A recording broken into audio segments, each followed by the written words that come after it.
Kita tahu mungkin dari membaca buku, surat kabar, ataupun majalah, atau browsing-browsing di Google atau YouTube tentang shio. Ada shio macan, shio naga, shio monyet, shio babi, dan lain sebagainya. Nah, shio ini adalah salah satu tradisi ilmu astrologi Cina yang umurnya itu sudah sangat tua, pemirsa. Dengan mengetahui shio, kita itu bisa melihat atau mengetahui karakter dan siklus kehidupan seseorang.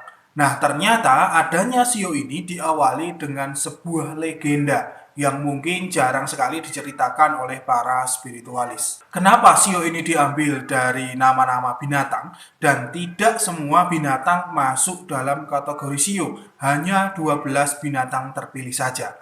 Mari kita bahas.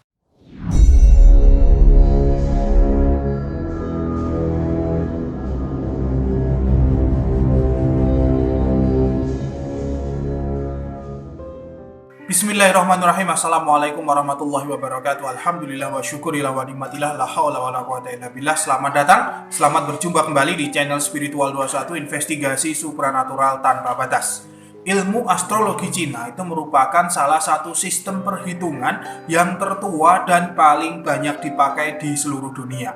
Astrologi ini bahkan lebih tua 1 milenium daripada astrologi barat, pemirsa. Sistem ini diyakini telah ada sejak zaman dinasti Shang, yaitu kisaran abad ke-11 sebelum Masehi, berdasarkan bukti-bukti yang ditemukan dalam galian arkeologi.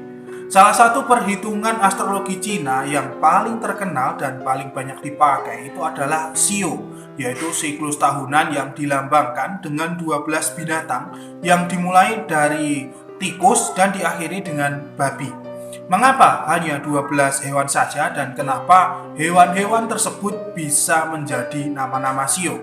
Diceritakan saat manusia belum mengenal waktu, mereka itu memikirkan bagaimana cara menandai waktu.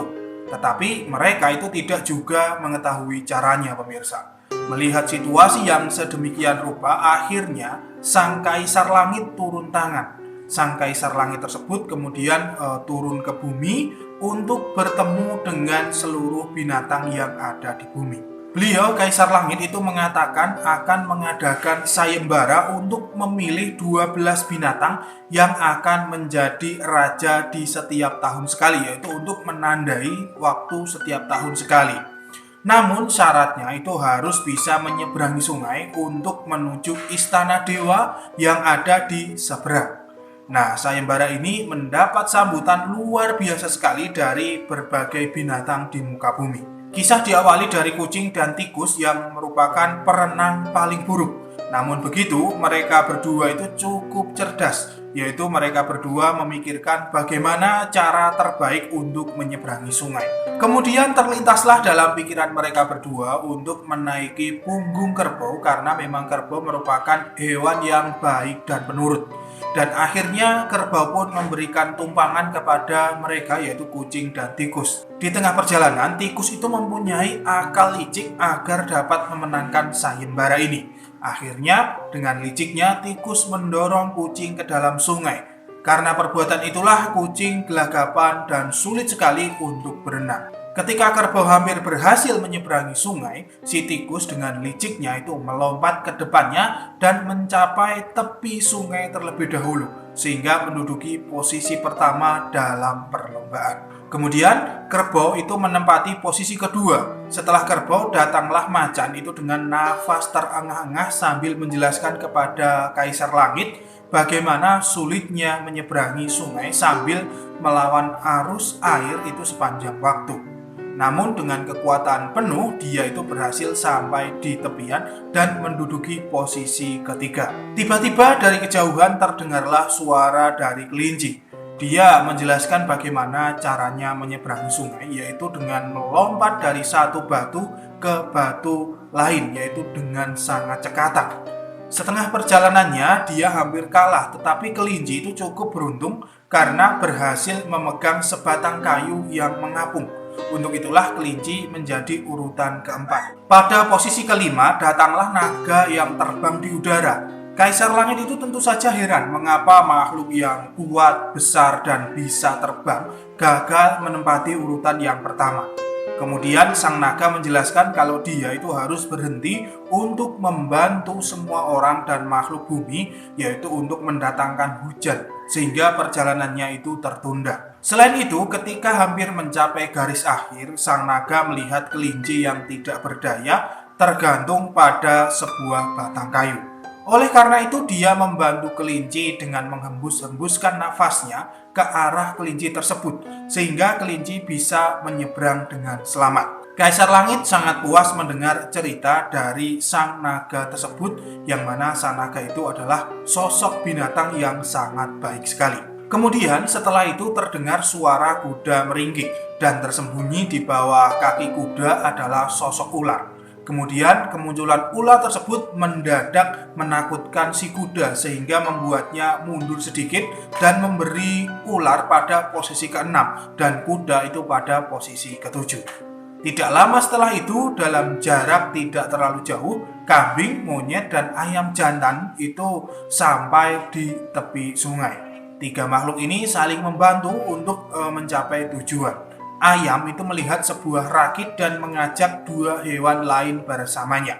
Bersama-sama kambing dan monyet itu membantu mendayung dan akhirnya itu mereka sampai juga.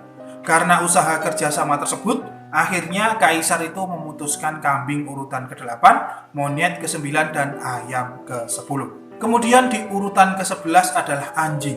Dia menjelaskan mengapa dia yang seharusnya itu merupakan perenang yang terbaik di antara yang lainnya malah datang terlambat, pemirsa.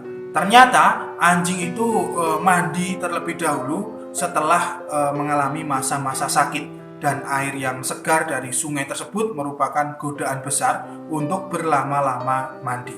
Kemudian setelah itu datanglah babi.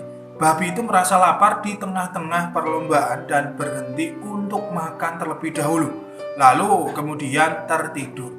Dan setelah bangun, babi melanjutkan perjalanan dan menduduki posisi terakhir yaitu ke-12. Kucing menyelesaikan perlombaan dengan sangat lambat, yakni di urutan ke-13. Karena itu kucing tidak memperoleh posisi di 12 raja di setiap tahun tersebut. Karena kucing merasa didolimi oleh sosok tikus, maka si kucing ini bersumpah untuk memusuhi tikus selamanya.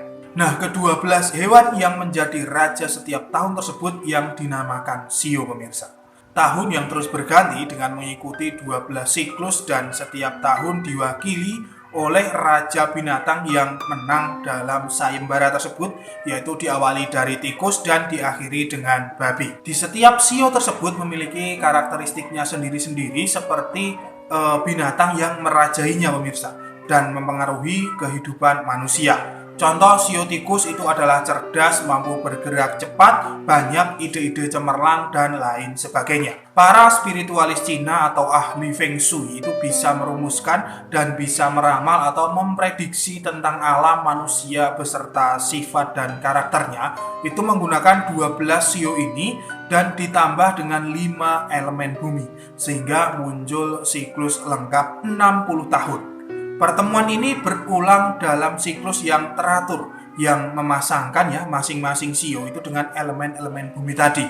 Contohnya jatuh pada tahun tikus. Nah, tahun tikus ini ada tahun tikus logam, tahun tikus kayu, tahun tikus api, tikus air, dan lain sebagainya. Sehingga memunculkan lebih banyak variasi dan lebih spesifik lagi. Mungkin cukup itu dulu ya, semoga dapat menambah wawasan kita betapa luas ilmu-ilmu yang diturunkan Allah ke muka bumi ini. Tidak hanya sebatas satu aliran saja, namun banyak sekali yang masih belum kita ketahui. Saya Fatih Nur Alam undur diri. Subhanakallahumma wa bihamdika asyhadu an la ilaha illa anta astaghfiruka wa atubu ilaik. Alhamdulillahirabbil alamin. Wabillahi taufiq wal hidayah wa ridha wal inayah. Wassalamualaikum warahmatullahi wabarakatuh. Salam spiritual.